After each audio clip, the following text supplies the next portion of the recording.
السلام عليكم ورحمة الله تعالى وبركاته كلانتي وعنا ونغسان dhegeystayaal halkan waa radio gado xaruntiisa degmada Doolo Soomaaliya ku soo dhawaada warka raadiyaha oo haadahan oo kala aad inooga barateen waxaan idin la socodsiin doona aniga oo Cabdinuur Cismaan Cabdi qodobada warka aad ku dhageysan doontaan ayaa waxa kamid ah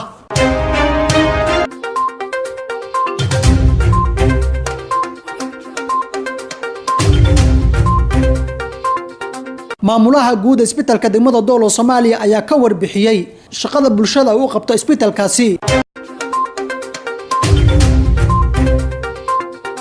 shir socday muddo 7 cisho ah oo looga hadlayay dib u heshiisiinta iyo daris wanaagga ayaa lagu soo gabagabeeyay magaalada Kismaayo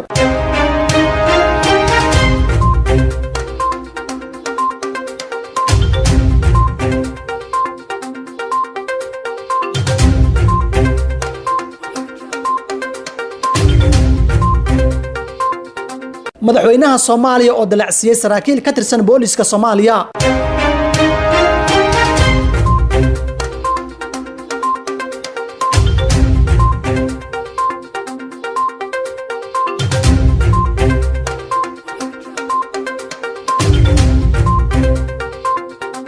wakiilka qaramada midoobay ee Soomaaliya ayaa gaaray magaalada Jowhar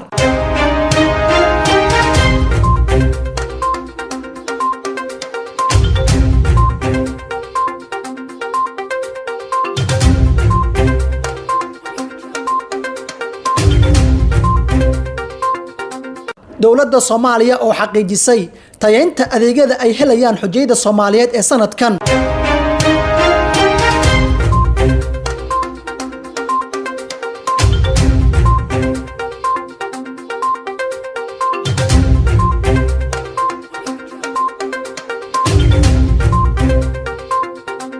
intaasi waxay ahaayeen qodobada warka gudaha akhbaaraadka wararka caalamka idinkaga haynana waxa kamid ah aqalka wakiilada Mareykanka oo meelmariyay mooshin ka dhan ah madaxweyne Trump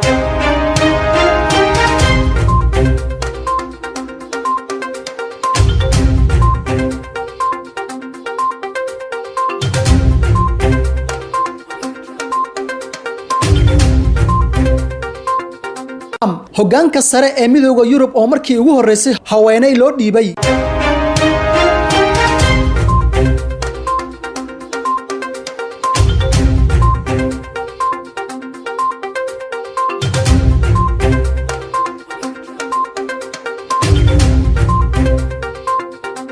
intaasi waxay ahaayeen warkii oo kooban haatan u diyaar garoow warkii oo fidsan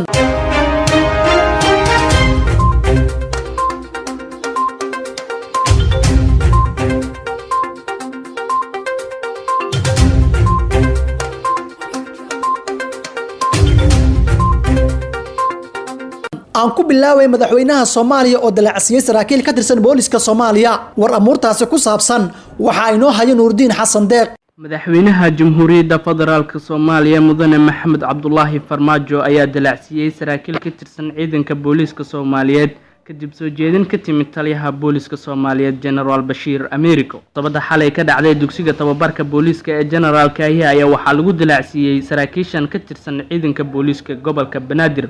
kuwaasoo iskugu jira qaar ka mid ah taliyaasha booliska degmooyinka taliye qeybood iyo taliyaha qaybta guud ee booliska gobolka Banaadir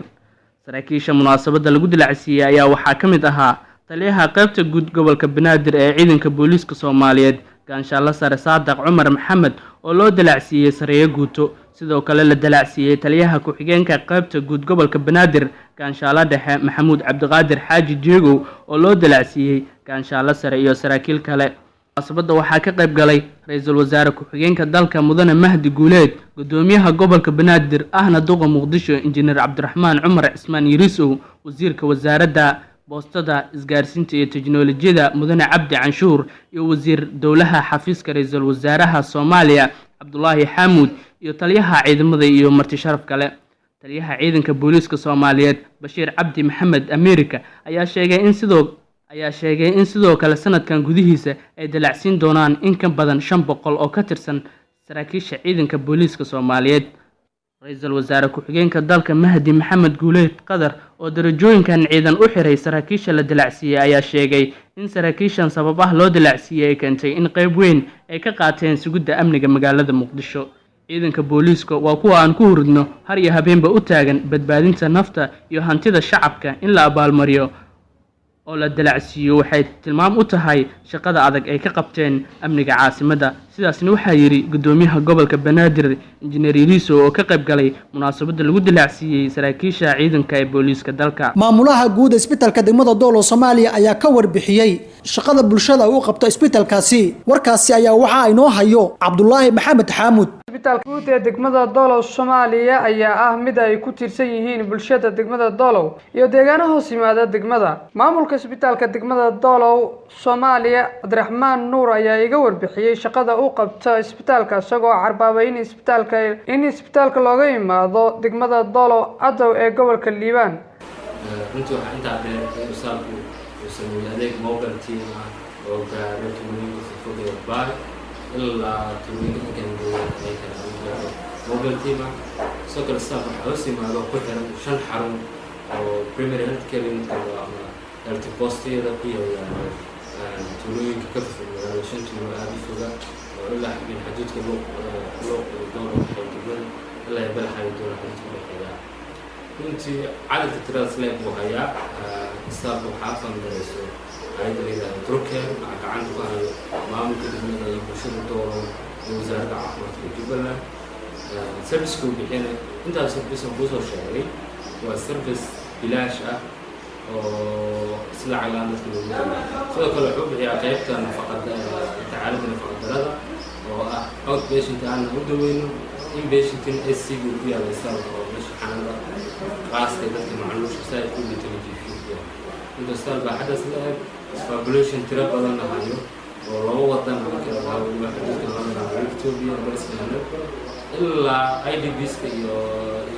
caafimaadka ayaa bulsho walba inay helaan goob caafimaad. haatanna Kismaayo shir socday muddo 7 cisho ah oo looga hadlayay dib u heshiisiin iyo daris wanaagga ayaa lagu soo gabagabeeyay magaalada Kismaayo. war amuurtaasi ku saabsan waxaa magaalada Kismaayo noogu soo diray Maxamed Ibrahim Karaama. kulankan oo socday muddo 7 cisho ah ayaa waxaa looga hadlayay dib u heshiisiinta iyo sidoo kale daris wanaagga waxaana ka soo qayb galay odayaal siyaasiyiin haween dhalinyaro aqoon-yahano iyo waliba qurba-joog. muhiimadda kulankan ayaa waxaa lagu saarayay dib u heshiisiinta iyo daris wanaagga iyo sida shacabka Soomaaliyeed ay isku cafin lahaayeen. ugu horeyn qaar ka mid ah bulshada rayidka ah oo goobta ka hadlay ayaa waxa ay sharaxaad ka bixiyeen muhiimadda ay nabaddu u leedahay bulshada. la akhrinayay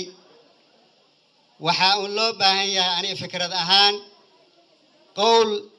iyo ficilka inaynu iswaafajinno haddii aan la yiraahdo wixii aanu sheegnay oo doodii la soo waday heshiis bulshadeedkii qof walba inuu sincerity ay ka tahay oo waxa uu sheegay oo maartay loo sheegay ama maartay oo yani la soo bandhigay waxa weeyaan in xaqiiqdii laga run sheego ficil iyo qowl inay islahaadaan. alxamdulillah wax kasta ayaa laga soo hadlay oo amniga ugu horeeyo waxa weeyaan aqwaasha ama hadallada waxaa ka xoog badan waxa weeyaan wax dhab ah oo la qabto oo la taaban karo. aniga waxaan ahay oday Soomaaliyeed dhaqanka Soomaalidana waan aqaan. waxaan ogsoonahay dumarka Soomaaliyeed horumarka iyo wax iska celinta iyo dadnimada oo dhan inay laf dhabarta ka yihiin.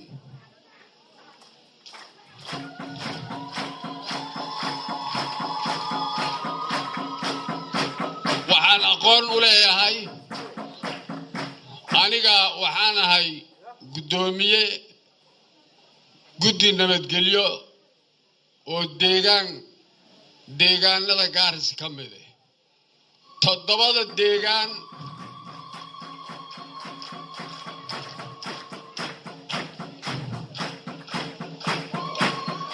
waxyar dhageysta 7 deegaan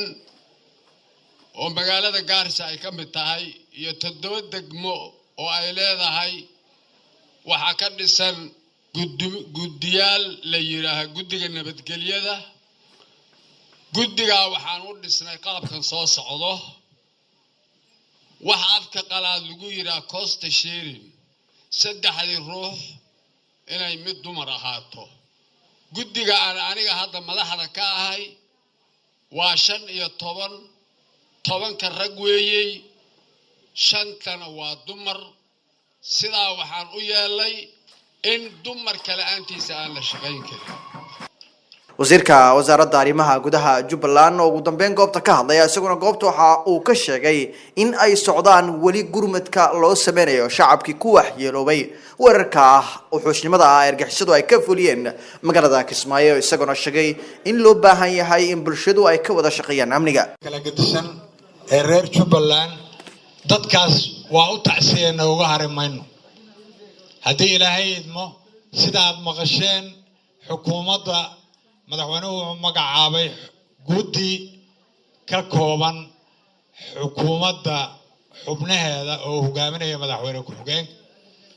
waxaana loogu magac daray guddiga gargaarka dadkii ku waxyeeloobay shilkaas aan hadda sheegayo waxaanu sii abuurnay guddigayagaasu guddi hoosaad ka kooban xubnaha ay ka kooban yihiin arrimaha bulshada reer Jubbaland xalay waxaan maranayaa inaad TV-ga ka aragteen waana soconayaa in muddo dabad iyo gudo jaaliyadda reer Jubbaland waxay go'aansadeen inay isku tashadaan ay iyagu gacan ka geystaan shilkii iyo dhibkii ku yimid dadka walaalahooda waxaan codsanayaa marka intiinaanu waa intii ugu muhiimsanayd ee xubnahaas ka mid ah in gacan la siiyo guddiga nin walba wuxuu heli karo inuu u quuro walaalkiisa liita oo ama dhaawaca ama agoonka ama rajayga ee lagu dhibaateeyay shilka wixii tabartaaya $1 waa lacag wixii ka badanna waa malaayiin ma aha xishood waa ka qayb qaatay inaan walaalkay tabaruc geysto wixii awooddaadu tahay waxaan codsanayaa oo ku buurinayaa bulshada barnaamijkaas inaynu ka wada shaqayno oo soo dhaweyno albaabka la isku soo garaacayaa akoon baa la furay akoomadaas lagu shubayaa waliba saaxiibadayda qurba joogta oo ugu horeeya gudoomiyihii Sahal Cabdirashiid oo aan ogahay waxa uu ka geystay Jubbaland